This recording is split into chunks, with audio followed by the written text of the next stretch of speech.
Hello everyone, welcome to बायलेसरा। तो आज के वीडियो में हम लेके आ गए हैं one shot unit 5 basic system का। तो जैसा कि आपका एग्जाम 11 तारीख को है, तो मैं जल्दी जल्दी आपका सारा चैप्टर सोचा था कवर कराने को। तो उसमें एक चैप्टर जो बच गया था यूनिट 5 का, यानी कि जो चैप्टर 5 है जेट ट्रांसफॉर्म, तो आज हम वो देखेंगे इस वन शॉट में। इससे पहले आपको मैंने पढ़ा दिया था फोरियर ट्रांसफॉर्म, लाप्लास ट्रांसफॉर्म, उसके एप्लीकेशंस मैंने आपको बता दिए थे। और फर्स्ट चैप्टर में आपको मैंने बताया था जो बेसिक सिग्नल सिस्टम क्या होता है और उनमें कुछ स्टैंडर्ड सिग्नल्स होते हैं, वो सब मैंने डिस्कस किया था। तो आज का ये आखिरी वीडियो है चैप्टर 5। तो इसमें हम देखते हैं कि जेट ट्रांसफॉर्म क्या होता है और उसके कंटेंट क्या है, वो मैं आपको दिखाता हूँ। एक्चुअली हम जेट ट्रांसफॉर्म में पढ़ेंगे क्या, तो जेट ट्रांसफॉर्म में हमें क्या क्या पढ़ना है। एक्चुअली जेट ट्रांसफॉर्म होता क्या है, सिमिलरली जैसे हमने फोरियर ट्रांसफॉर्म पढ़ा था, फोरियर सीरीज पढ़ा था और लाप्लास ट्रांसफॉर्मेशन पढ़ा था, तो सिमिलरली एक जेट ट्रांसफॉर्म एग्जिस्ट करता है जिसे हम इस चैप्टर में पढ़ेंगे। जेट ट्रांसफॉर्म का आरओसी क्या होता है, यानी कि रीजन ऑफ कन्वर्जेंस क्या होता है। Jet transform for common functions, मतलब कॉमन स्टैंडर्ड सिग्नल्स होते हैं, उनमें हम जेट ट्रांसफॉर्म का एप्लीकेशन करते हैं और उनसे जो इक्वेशन बनता है या फिर उनसे जो फॉर्मूले बनते हैं उसको हम देखेंगे।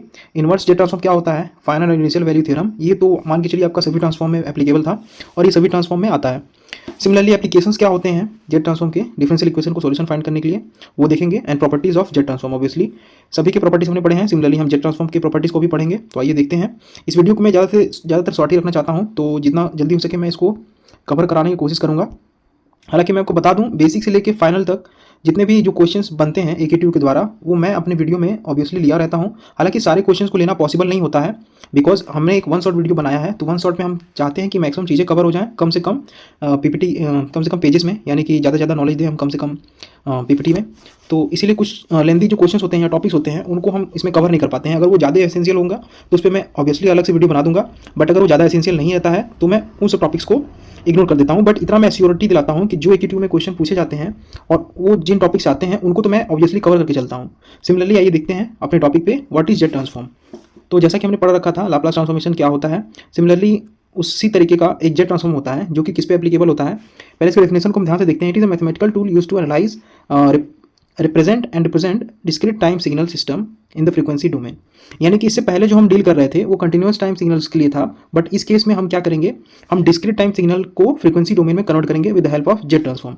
और हमने आपको पहले वीडियो में बता दिया था कि जो डिस्क्रीट टाइम सिग्नल होता है उसको हम एक्स ब्रैकेट में n के फॉर्म में रिप्रेजेंट करते हैं, ना कि एक्स ऑफ टी से। ये कंटिन्यूस को रिप्रेजेंट करता है और ये डिस्क्रीट को रिप्रेजेंट करता है।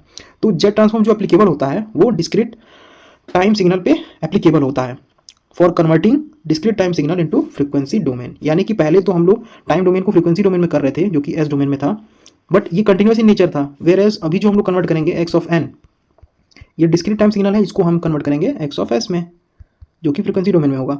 तो ये मेजर डिफरेंस होता है लाप्लास और जेट ट्रांसफॉर्म का।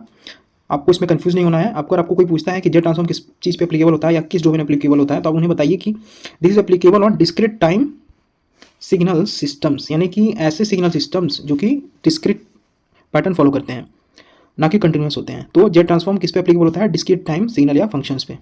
And it is used to convert discrete time sequence into complex frequency domains, facilitating analysis of linear time invariant discrete systems. Specially digital processing में यूज होता है एंड कंट्रोल सिस्टम्स में होता है। Control systems third year का आपका एक essential subject है जो आप पढ़ेंगे आगे आगे। सिमिलरली इसका जो एक्सपेंशन होता है वो कुछ इस प्रकार से होता है। एक्स ऑफ जेड से हम डिनोट करते हैं Z transform of the function X of N, where Z is the complex variable represented by R E to the power J omega. यहाँ पे मैंने आपको दिखा रखा है, जहाँ पे जेड का मतलब ये होता है एक्चुअली। तो इसका जो रिप्रेजेंटेशन होता है इन शॉर्ट हम इसे इस प्रकार से लिखते हैं।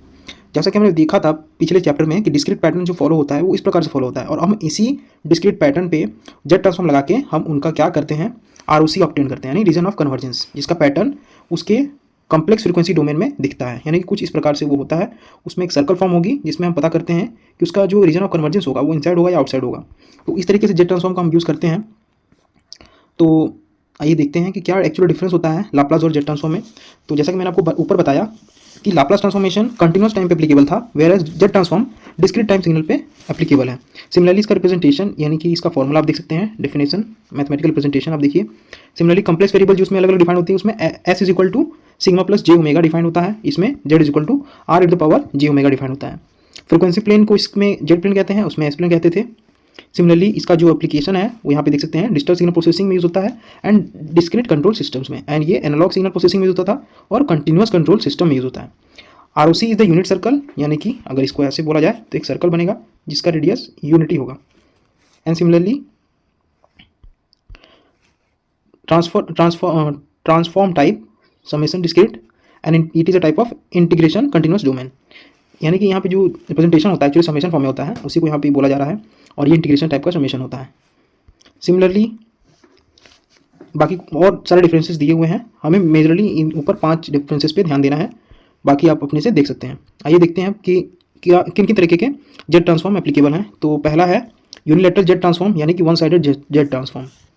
These are applicable at the non negative values of N. It is mainly use for causal systems where output depends only on the present and past inputs. जैसे कि मैंने आपको बताया था, काउजल सिस्टम वो सिस्टम होते हैं जिनका जो इनपुट वैल्यू होता है, जिनका आउटपुट वैल्यू होता है वो इनपुट के प्रेजेंट एंड पास्ट वैल्यू पे डिपेंड करता है, प्रेजेंट एंड पास्ट वैल्यू पे। तो सिमिलरली इसका रिप्रेजेंटेशन यहाँ पे देख लीजिए आप, यहाँ पे आपको एक डिफरेंस मेजर दिखेगा कि इसका जो समेशन है वो कहाँ से कहाँ तक है, n इज इक्वल टू 0 से n is equal to infinite तक, यानी वन साइडेड है, आइदर पॉजिटिवली और नेगेटिवली। यानी कि अगर वो पॉजिटिव है तो उसको आप राइट हैंड सीक्वेंस बोलेंगे, या इधर वो नेगेटिव साइड है यानी कि माइनस इन्फिनिटी साइड है तो उसको आप लेफ्ट हैंड सीक्वेंस बोलेंगे। सिमिलरली यहाँ पे राइट हैंड सीक्वेंस को शो किया गया है, तो इसका जो रिप्रेजेंटेशन बनेगा, for example let us take a causal exponential equation like this where u of n is the unit step function. तो इसका जब आप एक्सपेंशन करते हैं तो हमें जेड ट्रांसफॉर्म एक्सपेंशन में हमें ये मिलेगा, जिसका ROC ये कहता है कि mod z is greater than mod of a। यानी कि जो इससे यूनिट सर्कल बनेगा, यानी कि कुछ इस प्रकार इससे जो एक सर्कल बनेगा जिसे हम डिनोट करते हैं मॉड z से। आपने कॉम्प्लेक्स अलजेब्रा में आपने पढ़ा होगा कि मॉड z को जो हम लोग कॉम्प्लेक्स प्लेन में रिप्रेजेंट करते हैं वो एक एक्चुअली यूनिट सर्कल का रिप्रेजेंटेशन होता है। तो यहाँ पे क्या कहा गया है, mod z is greater than mod a, यानी कि जो इसका रेडियस है a, एक्चुअली a लिखना था मुझे। सो जो यहाँ पे यूनिट सर्कल का एरिया होगा वो क्या कवर करेगा, exterior of circle centred at the origin, यानी कि इसके बाहर का एरिया कवर करेगा। जो यूनिट सर्कल है ऑफ रेडियस a उसके बाहर का रीजन कवर होगा, because mod z is greater than mod a। तो जो ये यूनिट सर्कल का एरिया होगा वो उसके बाहर के रीजन को कवर करेगा, ना कि उसके अंदर के रीजन को। सिमिलरली इसकी कुछ एप्लीकेशंस देख लीजिए। Used in solving differential equation actually with initial value problems, suitable for causal systems obviously like digital signal processing, often used in control system, जैसा कि ऊपर अपने आपको बताया, लाप्लास ट्रांसफॉर्म रिलेटेड प्रॉब्लम्स। तो इन सब चीज़ों में इसका एप्लीकेशन होता है। एंड सिमिलरली अब आइए देखते हैं टू साइडेड यानी कि बाइलेटरल जेड ट्रांसफॉर्म, यानी कि ये दोनों नेगेटिव और I mean left hand side और राइट हैंड साइड दोनों को कंबाइन करके जो फंक्शन बनता है उस पर जेड ट्रांसफॉर्म अप्लाई किया जाता है, इसको टू साइडेड जेड ट्रांसफॉर्म बोला जाता है। इसका रिप्रेजेंटेशन आप देखिए, यहाँ पे लिमिट आप ध्यान से देख सकते हैं कि इनमें जो राइट हैंड साइड और लेफ्ट हैंड साइड था वो उसका लिमिट कंबाइन कर दिया गया है। तो यानी कि माइनस इन्फिनाइट से लेके प्लस इन्फिनाइट तक ये वेरी करेगा, और इस पे जेड ट्रांसफॉर्म जब अप्लाई करेंगे तो आपको एक एंटी काउजल या फिर कह सकते हैं कि राइट हैंडेड सीक्वेंस मिलेगा, जिस पे आप जब जेड ट्रांसफॉर्म लगाते हैं तो आपको जो फाइनल इसका इक्वेशन मिलता है वो कुछ इस प्रकार मिलेगा। सिमिलरली अगर आप एंटी काउजल सिग्नल लेते हैं, एंटी काउजल सिग्नल से कहते हैं जिसका आउटपुट फ्यूचर इनपुट पे डिपेंड करता है, यानी कि उसका आउटपुट फ्यूचर इनपुट के बेसिस पे आएगा। तो उसका रिप्रेजेंटेशन आप यहाँ देख लीजिए, जो लेफ्ट हैंड सीक्वेंस होता है और जो राइट हैंड सीक्वेंस होता है। तो इन दोनों का जब आप जेड ट्रांसफॉर्म लेते हैं तो आपको एक इक्वेशन मिलती है, और इन्हीं इक्वेशन को हमें याद रखना पड़ता है ताकि हम इससे ROCs के डिफाइन कर सकें। सिमिलरली आपको मैंने ऊपर राइट हैंड साइडेड सीक्वेंस का ROC बना के दिखाया, एंड सिमिलरली अगर मैं आपको लेफ्ट हैंड सिग्नल के ROC का, left hand Z transform I mean left sided signal का जेड ट्रांसफॉर्म का ROC बना के दिखाऊँ तो वो कुछ इस प्रकार होगा।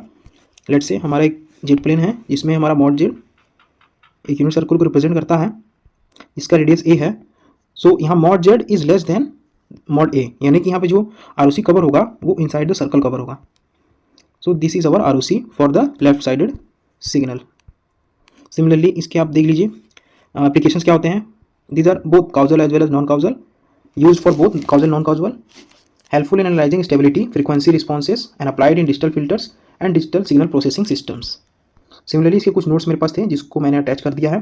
तो इसमें एक्चुअली जेड ट्रांसफॉर्म कैसे अप्लाई होता है उसकी क्वेश्चन को हम डील करेंगे। फर्स्ट ऑफ ऑल जिसमें इंट्रोडक्शन है जो मैंने यहाँ मेंशन कर रखा है, for the analysis of discrete time signal systems we use Z transform, मैंने ऊपर आपको बता दिया। इसका जो जनरल रिप्रेजेंटेशन होता है वो डबल साइडेड जेड ट्रांसफॉर्म के फॉर्म में रिप्रेजेंटेशन होता है, यानी कि माइनस इन्फिनाइट से पॉजिटिव इन्फिनाइट तक इसका लिमिट वेरी करता है। तो ये जनरल रिप्रेजेंटेशन होता है जेड ट्रांसफॉर्म का, इसको याद रखिए।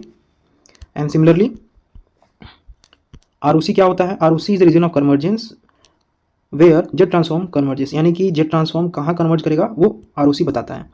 जैसे कि मॉड जेड मैंने बनाया था यूनिट रेडियस का, सिमिलरली उसके अंदर ये कन्वर्ट हो रहा था, that's why we shaded the region of inside the circle. अगर वो आउटसाइड द सर्कल कन्वर्ट करेगा तो हम उसके बाहर के रीजन को शेड कर देंगे और अंदर के रीजन को ब्लैंक छोड़ देंगे। तो इस तरीके से उसका आरओसी को रिप्रेजेंट किया जाता है। अब इस पर कुछ क्वेश्चन होते हैं जो इसके सीक्वेंस पे हम अप्लाई करके देखेंगे। तो सिमिलरली यहाँ पे क्वेश्चन है, एक्चुअली ये एक में रिपीट करता है बहुत बार, तो इसको ध्यान से देख लीजिए। क्वेश्चन का सोल्यूशन मैंने नीचे किया है। पहले क्वेश्चन देखते हैं, jet transform of the following sequence. ये 2 सीक्वेंस दिया हुआ है हमें, इस पर हमें जेट ट्रांसफॉर्म लगाना है और बताना है कि उसका आउटपुट क्या आएगा। सिमिलरली हम देखते हैं यहाँ पे कि हम पहले जेट ट्रांसफॉर्म का जनरल इक्वेशन यहाँ लिख लिए हैं। अब हम क्या डिफाइन करेंगे, एक्स ऑफ एन, वो किस तरीके से डिफाइन है। तो एक्स ऑफ एन में जो एन है वो एक्चुअली इंडेक्स्ड वैल्यू है और वो ये शो करेगा कि किस पोजीशन पे कौन सी वैल्यू हमें लेनी है। तो सिमिलरली एन की वैल्यू 0 से स्टार्ट होती है, तो सिमिलरली यहाँ देख सकते हैं 0 पे कौन सी वैल्यू आएगी, 1 आएगी। सिमिलरली 1 पे कौन सी वैल्यू आएगी, 2 वैल्यू आएगी। एंड सिमिलरली इंडेक्सिंग 2 पे कौन सी वैल्यू आएगी, 3। सिमिलरली इंडेक्सिंग जो 0 से चालू हुई थी, 0 पे 1 वैल्यू आया, 1 पे 2 वैल्यू आया, 2 पे 3 वैल्यू आया। सिमिलरली 3 पे वैल्यू आएगा 4 एंड 4 पे वैल्यू आएगा 5। यहाँ पे इसका इंडेक्सिंग देखिए और यहाँ पे इसकी वैल्यू, ये इंडेक्सिंग है और ये वैल्यू है। इंडेक्सिंग मतलब N represented as the index value. तो ये मैट्रिक्स फॉर्म कर रहा है actually, I am sorry matrix ने सेट फॉर्म कर रहा है एक्चुअली। सो ये सेट फॉर्म कर रहा है, दैट्स वाई उसकी इंडेक्सिंग वैल्यू के हिसाब से मैंने इसे रिप्रेजेंट कर दिया। अब हमें नेक्स्ट स्टेप क्या करना है, नेक्स्ट स्टेप हमें करना है कि हमें समेशन के फॉर्म में लिख लेना है। सिमिलरली माइनस इन्फिनिटी के लिए डिफाइंड नहीं है, हमें कहाँ से कहाँ तक डिफाइंड है, एन की वैल्यू 0 से लेके 6 तक डिफाइंड था। कैसे, क्योंकि यहाँ पे टोटल जो एंट्री थी वो 0 से लेके 6 एंट्री थी, यानी कि 0 1 2 3 4 5 6। सो उसी प्रकार से हमें इसकी लिमिट की वैल्यू चेंज करनी पड़ी। समेशन में जब हमने लिमिट की वैल्यू चेंज करती तो यहाँ पे X of N into Z to power minus N, जो कि जनरल रिप्रेजेंटेशन होता है जेड ट्रांसफॉर्म का, उसको हमने शोकेस कर दिया। नाउ इसको एक्सपेंड करेंगे जब हम, तो एन की वैल्यू 1 से 6 तक वेरी करेगी, जैसे कि आप देख सकते हैं। तो सिमिलरली वो एन की वैल्यू यहाँ भी वेरी करेगी, यहाँ वेरी करेगी। तो इसका हमने एक्सपेंशन कर दिया है कुछ इस तरीके से, आप देख सकते हैं। तो इसकी सारी एक्सपेंशन की वैल्यू हम पुट कर देंगे। सिमिलरली सिमिलरली आप देख सकते हैं जो एक्स का इंडेक्सिंग 1 पे वैल्यू था वो क्या था, 2 था। एंड 2 पे क्या था, 3 था। 3 पे क्या था, 4 था। 4 पे क्या था, 5 था। तो सिमिलरली यहाँ पे हम देख सकते हैं कि इसकी इंडेक्सिंग वैल्यू को हमने पुट कर दिया है 2/z। सिमिलरली 2 पे 3 था, 3/z²। Similarly 4/z³ 5/z⁴ and 7/z⁴ और ये जो पावर z क्या आया है, ये n के वैल्यू वेरी जब हुआ है और इसके साथ जो नेगेटिव साइन है उसकी वजह से ये रेसिप्रोकल में आ गया है। तो इसको आप नोटिस करिएगा। सिमिलरली अब हम इसका आरओसी, ये हमारा जनरल रिप्रेजेंटेशन हो गया यहाँ तक। अब इसके आगे हमें कुछ नहीं करना है।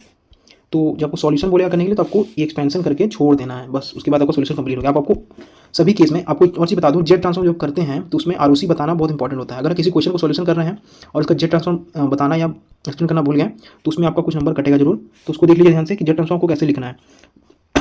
तो first of all here I have defined at that Z equal to 0, यानी कि इस इक्वेशन में जब जेड इक्वल टू 0 रखेंगे तो आपको जो इक्वेशन का वैल्यू मिलेगा वो X of Z equal to infinite मिलेगा, यानी कि जेड इक्वल टू 0 जो वैल्यू इन्फाइनाइट आ रही है, यानी कि वो अनडिफाइंड आ रही है।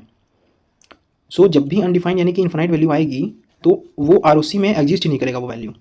For that Z equal to 0 वो वैल्यू एग्जिस्ट नहीं करेगी। दैट्स वाई आरओसी हम कैसे डिफाइन करेंगे कि ROC is entire Z plane except Z equal to 0, क्योंकि एट जेड इक्वल टू 0 पे वो इन्फाइनाइट हो जा रहा है। बाकी आप जेड की कोई वैल्यू ले लीजिए, मान लीजिए 1 2 3 कुछ भी लेंगे, यहाँ पे आपको सर्टेन वैल्यू मिलेगी। But at Z equal to 0 हम देख रहे हैं कि इसके नीचे अगर आप जेड इक्वल टू 0 रखते हैं तो इसकी वैल्यू ऑब्वियसली इन्फाइनाइट चली जाएगी। दैट्स वाई यानी कि जेड इक्वल टू 0 पे आरओसी डिफाइंड नहीं है, यानी कि उसकी वैल्यू इन्फाइनाइट चली जा रही है। तो जेड इक्वल टू 0 छोड़ के बाकी पूरा जो जेड प्लेन है वो इस इक्वेशन के लिए रीजन ऑफ कन्वर्जेंस, यानी कि जेड प्लेन, यानी कि उसका आरओसी है। सिमिलरली इस क्वेश्चन को अगर आप करेंगे तो यहाँ पे आपको पता चलेगा, जो यहाँ पे फाइनल में इक्वेशन मिला है उसको एक्सपेंड करके निकाल लेंगे, जैसा कि मैंने आपको पहला बता दिया। अब यहाँ पे रीजन ऑफ कन्वर्जेंस देख लेते हैं। यहाँ पे अगर हम जेड इक्वल टू 0 रखते हैं तो हमें क्या मिलता है, x2 of Z equal to infinite. And similarly अगर इन्फाइनाइट रखते हैं तो आपको इन्फाइनाइट मिलता है। तो इन दो वैल्यूज़ पे आपका क्या है कि आरओसी डिफाइंड ही नहीं है। सो हम लोग क्या लिखेंगे कि ROC is the entire Z plane except क्या, at Z equal to 0 and Z equal to infinite, यानी कि आरओसी पूरे जेड प्लेन के डिफाइंड है except these two entries. Similarly अब हम कुछ स्टैंडर्ड सिग्नल की जेड ट्रांसफॉर्म देख लेते हैं, जैसे कि यूनिट इंपल्स और यूनिट स्टेप फंक्शन के।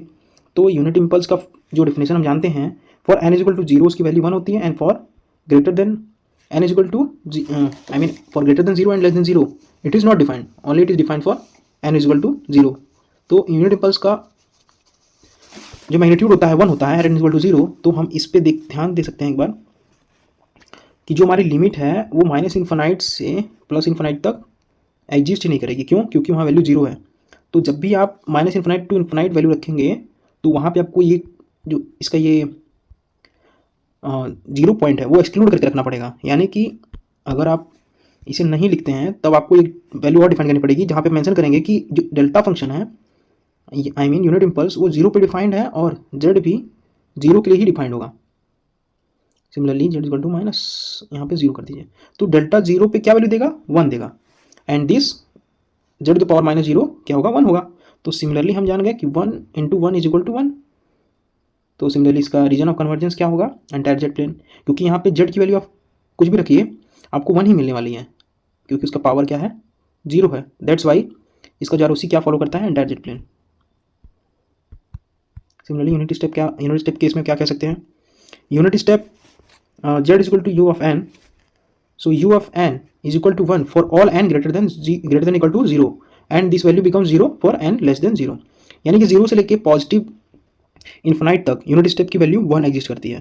तो उसी हिसाब से हमने इस जो जनरल इक्वेशन की लिमिट्स होती है माइनस इन्फिनाइट टू इन्फिनाइट, उसे ना लिख के हमने जहाँ पे फंक्शन एग्जिस्ट करेगा उसकी वैल्यू हमने लिख रखी है, यानी कि 0 to infinite Z to the power minus N, और इसकी वैल्यू 1 हो गई है, तो हमने 1 यहाँ पे लिखी, यहाँ लिखी, कोई मतलब नहीं हुआ। तो सिमिलरली हमें जो एक्सपेंशन मिलेगा इसका वो इस तरीके से मिलेगा। नाउ हम जानते हैं जो एक्सपेंशन होता है, एक्चुअली आपने इस एक्सपेंशन को पहले भी देख रखा होगा, 1 plus x into x plus x square plus x cube, यानी कि पावर इंक्रीजिंगली बढ़ता चला जाएगा और वो इन्फिनाइट टाइम्स तक बढ़ेगा। तो इसका जो जनरल एक्सपेंशन होता है हम जानते हैं वो 1 minus X to power minus 1 के बराबर होता है, यानी कि 1 अपॉन 1 माइनस एक्स के बराबर होगा। तो इस एक्सपेंशन का यूज़ करके हम इसकी वैल्यू को डिफाइन करेंगे, जो कि ये आएगा 1 upon 1 minus Z to power minus 1। अब हम एक चीज़ जानते हैं, इस वैल्यू को मतलब इस वैल्यू को एग्जिस्ट करने के लिए क्या होना जरूरी है, actually 1 minus Z to power minus 1 को ग्रेटर देन 0 होना जरूरी है। तो उसको 0 होना जरूरी है, that's why we get this mod Z to the power 1 is less than 1। Similarly अब इसको सॉर्ट करते चले जाएंगे, यानी कि 1 upon mod Z is less than 1, so 1 is less than, I mean mod Z is greater than 1। तो इसी चीज़ को हमने यहाँ लिखा है, और ये क्या बताएगा, इसका रीजन ऑफ कन्वर्जेंस। तो सिमिलरली इसका रीजन ऑफ कन्वर्जेंस क्या है यूनिट स्टेप फंक्शन का, देखते हैं यहाँ। तो ROC of Z transform of unit step function will be this, यानी कि mod Z is equal to greater than 1। अब हम जानते हैं कि मॉड जेड का जो फिगर होता है वो एक सर्कल होता है विथ यूनिट रेडियस, जो कि आप देख सकते हैं। सो यहाँ पे हमें क्या बोल रहा है कि यूनिट रेडियस से ज़्यादा है, that's why the ROC region जो इसका होगा वो ग्रेटर देन मॉड जेड होगा, जो कि रेडियस के बाहर आएगा, यानी कि यूनिट सर्कल के बाहर वाला रीजन जो होगा पूरा शेडेड, वो आरओसी होगा यूनिट स्टेप फंक्शन का। सिमिलरली अगर आप देखेंगे राइट हैंडेड साइड सीक्वेंस, यानी कि कॉजल सीक्वेंस का जो मैंने ऊपर आपको दिखाया था, उसका एक्सपेंशन कुछ इस तरीके से होता है। यहाँ पे आप देख सकते हैं, आपको राइट हैंड सीक्वेंस यानी कि 0 से लेके पॉजिटिव इन्फिनाइट तक सीक्वेंस को एक्सपेंड करना है। So you will expand from 0 to positive infinite like this, and then you will use the similar expansion, जैसा आपने पहले किया था उसी एक्सपेंशन को आपने यहाँ लगाया है। So you will get this value greater than 0 to for existence, यानी कि इस वैल्यू को एग्जिस्ट करने के लिए आपको ये नीचे वाले डिनोमिनेटर को 0 से बड़ा होना पड़ेगा, यानी कि उसको इन्फिनाइट नहीं होना है, उसको 0 से बड़ा होना है। सो 0 से बड़ा होने के लिए हम उसे ऐसे लिख सकते हैं, यानी कि mod A Z minus 1 is less than 1। Similarly इसको फिर से इसको सिंप्लीफाई करेंगे तो आपको एंडिंग में क्या मिलेगा, mod Z is greater than mod of A. So यहाँ पे भी हमें जो रीजन ऑफ कन्वर्जेंस मिलेगा वो जो ये ए रेडियस का सर्कल है उसके बाहर का रीजन मिलेगा, क्योंकि ये mod Z is greater then बोला है ना। सो हमें उसके बाहर के रीजन को देखना है, ना कि उसके अंदर के रीजन को। सो राइट हैंड सीक्वेंस का भी रीजन ऑफ कन्वर्जेंस जो सर्कल है ऑफ रेडियस ए, उसके बाहर का रीजन हमें उसका आरओसी मिलेगा। सिमिलरली लेफ्ट हैंड सीक्वेंस में हम देखते हैं, तो first of all left hand sequence का रिप्रेजेंटेशन देख लीजिए, x n is equal to minus a to the power n u of minus n minus 1। Now left handed sequence को हम एक्सपेंड करेंगे। सो लेफ्ट हैंडेड सीक्वेंस कहाँ से कहाँ तक एक्सपेंड होगा, it is expanded from, first of all we defined u of n, so it will expand from 0 to, if this would be u of n, अगर u of n होता तो हम क्या बोलते हैं कि डिफाइंड होगा for, wait a minute, for u of n अगर होता तो हम क्या बोलते हैं कि ये n greater than equal to 0 पे डिफाइंड होगा। बट अब हम देख सकते हैं कि क्या वैल्यू होगी इसकी, माइनस एन इंटू माइनस 1, जो कि ग्रेटर देन इक्वल टू 0 पे हमें डिफाइन करना है। तो अगर हम इसे सॉर्ट करेंगे तो हमें क्या मिलेगा कि हमें इस वैल्यू को डिफाइन करना है, तो हम जब इसे सॉर्ट करेंगे तो हमें मिलेगा कि n should be less than equal to -1। So similarly हमने उस फंक्शन को यहाँ लिया और इसके रेंज को हमने यहाँ डिफाइंड किया, ये देखिए। So this function is defined for n is less than equal to -1 and it is not defined for n is greater than -1। Similarly तो अब इसका एक्सपेंशन कहाँ से कहाँ तक होगा, तो इसकी लिमिट -1 से -इन्फिनिटी तक जाएगी। उसी का एक्सपेंशन हमने यहाँ किया है, और उसको जब आप एक्सपैंड कर लेंगे, यानी कि अगर आपको ज़्यादा कन्फ्यूजन होगा तो -n को m के इक्वल लेट कर लीजिएगा। जिसके बाद आप जब इसका जेड ट्रांसफॉर्म निकालेंगे तो उसके बाद जो एक्सपेंशन आपको मिलेगा उसको फिर आपको पिछले एक्सपेंशन के मुताबिक जैसा कि हमने किया था उसको आपको इस फॉर्म में लिख लेना है। ये रहा इसका एक्सपेंशन। अब इस एक्सपेंशन के बाद आप इसकी वैल्यू जो इसमें पुट कर देंगे तो आपको जो रीजन ऑफ कन्वर्जेंस मिलेगा, यानी कि जो आपको ये मिलेगा -z/a - z, और इसका जो रीजन ऑफ कन्वर्जेंस मिलेगा यानी कि इसको बड़ा होना है 1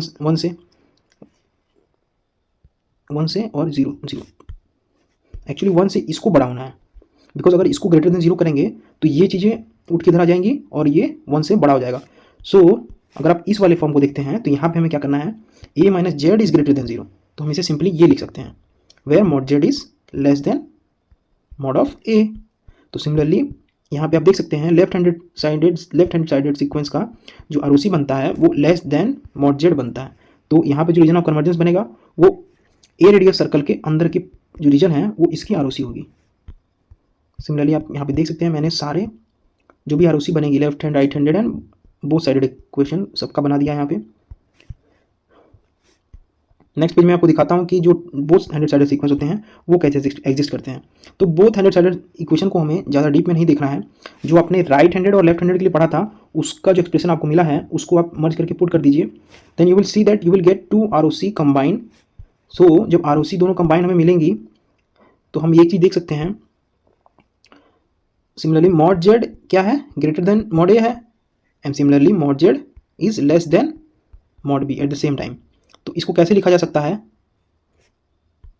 इसको ऐसे लिखा जा सकता है a is less than mod of z which is less than mod of b। If mod of a is less than mod of b, अगर mod of a less than mod of b है तो आपका ये बनेगा, and if mod of a is greater then mod of b तो आप जान जाएंगे कि इसमें जब a mod ऑफ a अगर mod ऑफ b से बड़ा हो गया तो ऑब्वियसली इन दोनों इक्वेशन के हिसाब से आप देख सकते हैं कि कोई भी कॉमन रीजन इसमें नहीं बनेगा।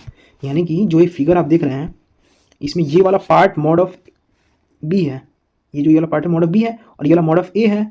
If mod of a is greater then mod of b यानी कि mod ऑफ a जो है वो b से बड़ा हो गया है, और हमें क्या देखना है कि mod z हमें mod b से अंदर चाहिए, यानी कि हमें इस अंदर का पार्ट चाहिए, and mod z is greater then mod a and mod z हमें a से बड़ा चाहिए, तो मतलब ये वाला रीजन और ये वाला रीजन। तो ये आप देख सकते हैं ये दोनों कॉमन आ ही नहीं रहे हैं, मतलब ये दोनों एक दूसरे को क्रॉस ही नहीं कर रहे हैं, तो इसीलिए इसका कोई भी रीजन ऑफ कन्वर्जेंस नहीं बनता है, क्योंकि हमें दोनों इक्वेशन को लेकर चलना है। यानी कि इन दोनों के ROC अगर एक दूसरे को कट करेंगे या कंबाइन होंगी तब जाके हम उसका एक particular ROC for common region we can say that, यानी कि अगर वो दूसरे को इंटरफेयर करेगा तब जाके हम कह सकते हैं कि उसका ROC डिफाइंड है। बट यहाँ पे तो कुछ इंटरफेरेंस हो नहीं रहा है, ये अलग डिफाइंड और ये अलग डिफाइंड है, यहाँ पे कोई भी कॉमन रीजन फॉर्म नहीं हो रहा है। That's Y for mod a greater than mod b case 1 हम देखेंगे कि कोई ROC फॉर्म नहीं हो रहा है for both handed sided sequence. Whereas हम देख रहे हैं कि mod a less than mod b पे जो हमारा ROC बनेगा कुछ इस तरीके से बनेगा, बिकॉज हमारा जो इक्वेशन कह रहा है कि mod z is less than mod b, यानी कि b से छोटा है और a से बड़ा है, यानी कि ये वाला रीजन क्रॉस होगा जहाँ पे mod a is less than mod b। तो ये वाला कॉमन रीजन हमारा आ गया। दैट्स वाई जो ROC हम लोग का बनेगा ये कॉमन रीजन वाला है बनेगा, जिसको हमने इस इक्वेशन से प्रेजेंट किया है। इसमें ज़्यादा कुछ कंफ्यूज नहीं होना है। जब आपने ये डिफाइन किया तब दो रीजन देखेंगे, एक केस 1 जब mod a mod b से बड़ा होगा, एक केस देखेंगे जब mod a mod b से छोटा होगा। तो जब mod a mod b से बड़ा होगा तो वहाँ पे कोई कॉमन रीजन नहीं होगा, तो ROC नहीं डिफाइंड होगा, और जब छोटा होगा तो वहाँ पे कॉमन रीजन फॉर्म होगा और वहाँ पे ROC डिफाइंड हो जाएगा। सिमिलरली रीजन ऑफ कन्वर्जेंस का क्या प्रॉपर्टी होता है, ये वाला भी सेमेस्टर में पक्का आता है, तो ये चारों पॉइंट्स आप याद रखिए। किसी भी क्वेश्चन या प्रॉपर्टी के साथ ये भी प्रॉपर्टी पूछेगा। In case of finite time sequence ROC is entire Z plane except z is equal to 0 and z is equal to infinite. ROC does not contain any poles. ROC of right hand side sequence is this, and ROC of left hand sided sequence is this, and ROC of both hand side sequence is this. तो पहली बात तो ये तीन चीज़ें आपको तो दिमाग में बैठ गई हैं एक तरीके से, तो इन्हें आप देख लीजिएगा। ROC कोई भी पोल कंसिस्ट नहीं करता है, क्यों? क्योंकि उसमें कोई भी क्रॉस सेक्शन नहीं होती है, उसमें जो कंप्लीट एरिया देखा जाता है जो कि एक सर्कल फॉर्म करता है। Similarly in case of finite time sequence ROC is entire type of z plane except the 0 and infinite. जैसा कि मैंने आपको पहले केस में दिखाया था कि जहाँ पे डिफाइंड नहीं होगा जेड, जहाँ पे जेड की वैल्यू इन्फिनाइट या 0 होगी वहाँ पे ROC डिफाइंड नहीं होता है, और उस केस में ROC इन सब पॉइंट्स को छोड़ के पूरा ROC एंटायर जेड प्लेन बन जाता है। तो ये कुछ प्रॉपर्टीज़ को याद रखिएगा, ये पूछता है एक्चुअली। एंड आइए देखते हैं कि प्रॉपर्टीज़ में जेट ट्रांसफॉर्म के प्रॉपर्टीज़ क्या क्या होते हैं। वही सिमिलरली जो हमने ऊपर पढ़ रखा है वही सब प्रॉपर्टीज़ हैं। अभी किस तरीके से जेट ट्रांसफॉर्म एप्लीकेबल है वो एक बार देख लेते हैं। Linear property first. So Z transform आप किसी भी फंक्शन पे लगाएंगे तो वो लीनियरली एप्लीकेबल होता है। सिमिलरली अगर हम देखते हैं, अगर इस फंक्शन में लगाते हैं तो जेट ट्रांसफॉर्म पहले इस पे अप्लाई होगा, देन इस पे अप्लाई होगा। तो सिमिलरली हमने उसको एक्सपेंड करके लिख दिया है और ये कुछ इस तरीके से बन जाएगा। टाइम शिफ्टिंग प्रॉपर्टी, यानी कि अगर आपको एक्स ऑफ एन में लेट से माइनस के टाइम्स आपने शिफ्ट किया है, तो उससे जो जेट ट्रांसफॉर्म का प्रॉपर्टी बनता है वो ये कहता है कि अगर आपने at the time domain minus k time अपने टाइम शिफ्ट किया है, तो आपको जो जेड डोमेन है उसमें z to the power minus k times, जितने टाइम्स आपने शिफ्ट किया है टाइम डोमेन में, उतने टाइम्स जेड प्लेन में z to the power minus k times आपको उसका मल्टीपल दिखेगा।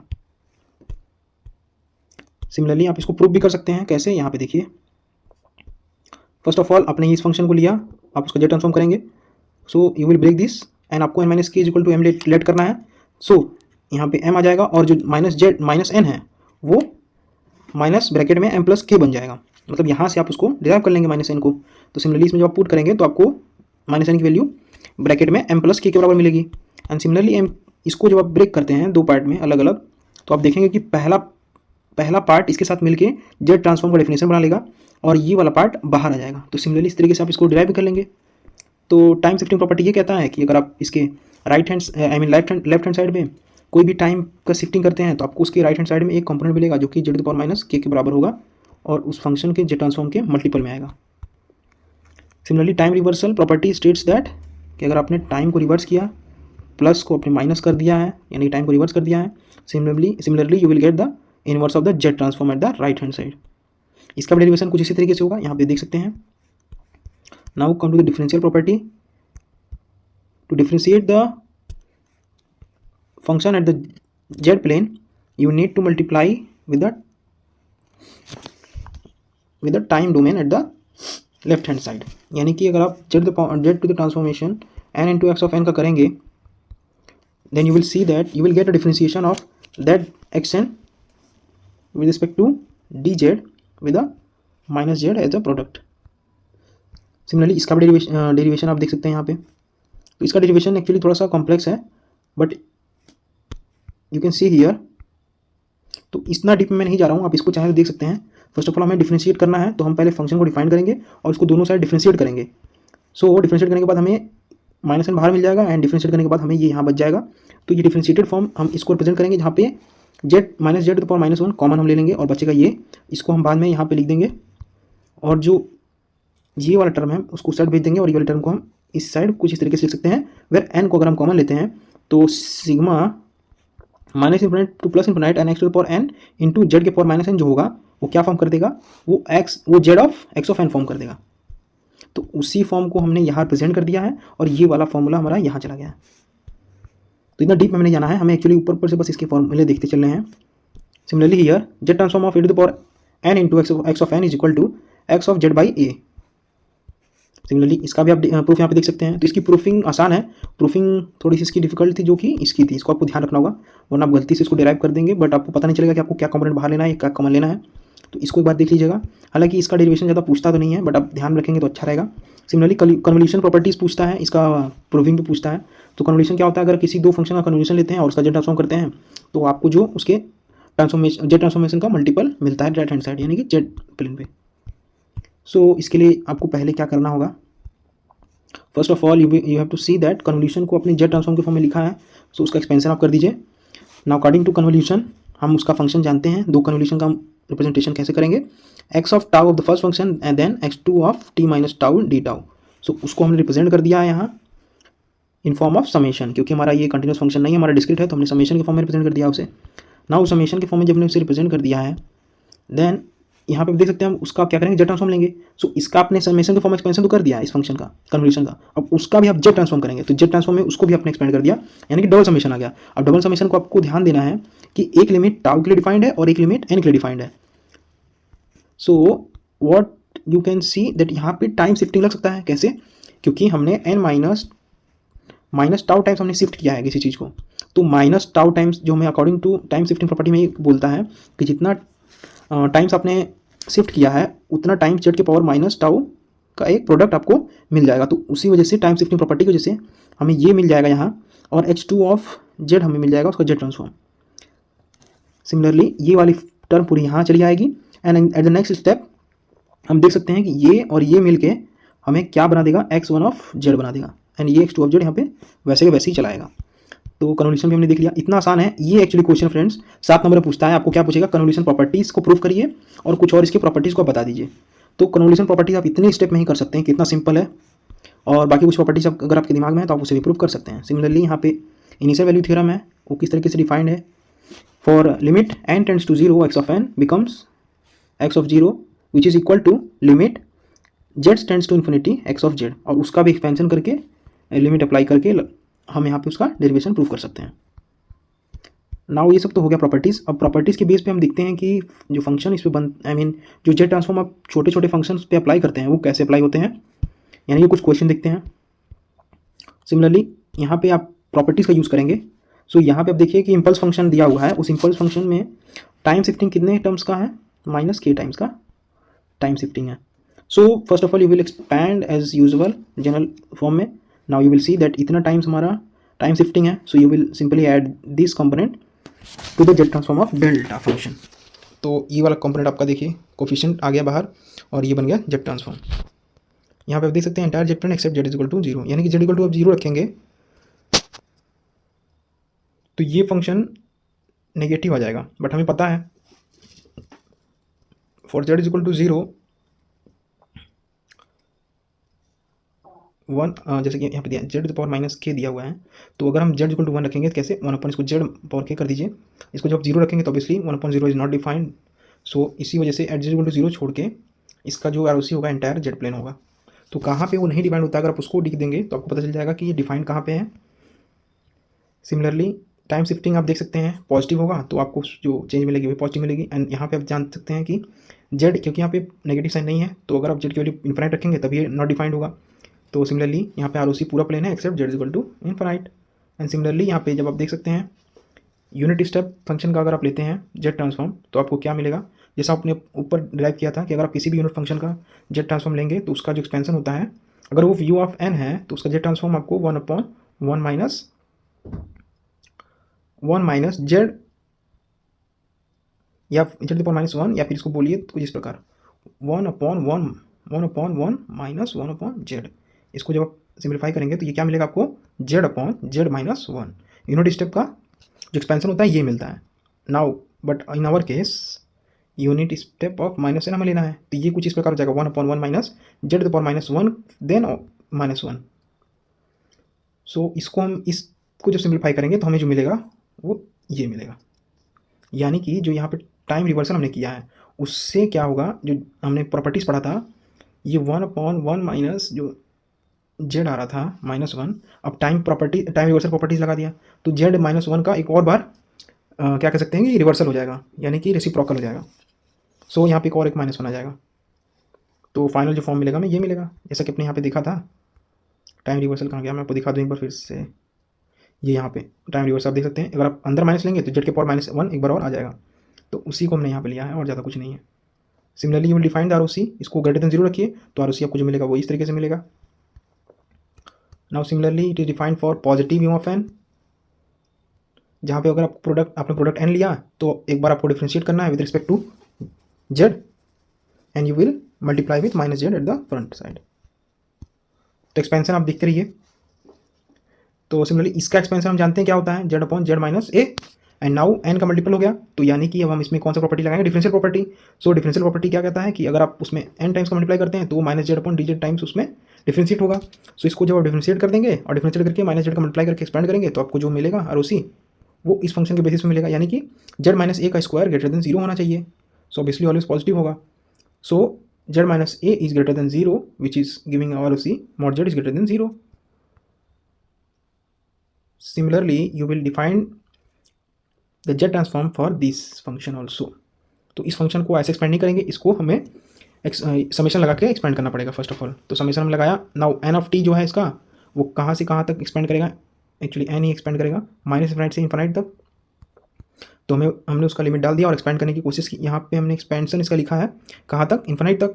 नाउ इन्फिनाइट तक हमने एक्सपेंशन लिखा है। नाउ यू विल सी जो हमने पहले देखा था, जो कि एक्सपेंशन हमारा होता है ये standard expansion 1 + x + x² plus similarly x⁻³ infinite तक, तो उसका एक्सपेंशन हमें मिलता है 1/1 - x where mod of x is less than 1। Similarly उस एक्सपेंशन का यूज़ करके हम इस फॉर्मूला को उसमें पुट करेंगे तो हमें जो एक्सपेंशन मिलेगा, उस एक्सपेंशन को जब हम सिम्प्लीफाई करेंगे तो हमें ये मिलेगा। जहाँ पे इसका और उसे डिफाइन करने के लिए हम इसके नीचे वाले टर्म को ग्रेटर देन 0 रखते हैं, तो हमें क्या मिलेगा कि mod of z is greater than mod of e⁻−at, यानी कि ये हमारा ROC मिलेगा। सिमिलरली कुछ और इंपॉर्टेंट फंक्शंस के जेड ट्रांसफॉर्म को मैंने टेबल यहाँ पे ले लिया है। यहाँ पे सिग्नल है और यहाँ पे उसका जेड ट्रांसफॉर्म है और यहाँ पे उसका ROC जो डिफाइंड है वो है। तो आप उसको एक बार इस टेबल को आप ध्यान से देख लीजिए एक बार। कुछ इसमें कॉम्प्लेक्स फंक्शंस भी जैसे कॉस वाला है, साइन वाला है। सो इसके एक्सपेंशन आप देख लीजिए। ये सब बहुत रेयरली पूछा जाता है। मैक्सिमम जो मेजरली जो पूछा जाएगा आपको ये ऊपर से लेके ये first, second, third, fourth, fifth, six, seventh, ये सेवन्थ जो फंक्शन और सिग्नल्स हैं और इनके जेड ट्रांसफॉर्म विद ROC, ये आपको याद रहना चाहिए। ये सब बहुत रेयरली आता है तो इस पर ज़्यादा ध्यान नहीं देना है, बट ये सब आप ध्यान से देख लीजिएगा एक बार। सिमिलरली इनवर्स फंक्शन क्या करेगा, वो जेड ट्रांसफॉर्म से आपको डिस्क्रीट टाइम सिग्नल में फंक्शन कन्वर्ट करके वापस देगा। सो उसका एक्सपेंशन कुछ इस प्रकार होता है। Now we have the actual question.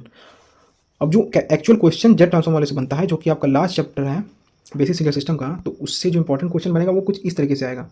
यानी कि आपको क्या बोला गया है, a causal linear time invariant system is described by the differential equation this and find the system function h of z for this system. So यहाँ पे क्या बोल रहा है, हमें फंक्शन फाइंड करना है h ऑफ z। ऑब्वियसली हमें फाइंड करना है क्या, हमें फाइंड करना है इसका जेड ट्रांसफॉर्म। तो हम पहले एक्सपेंशन कर लेते हैं। So first of all expansion हमने कर लिया y of z is equal to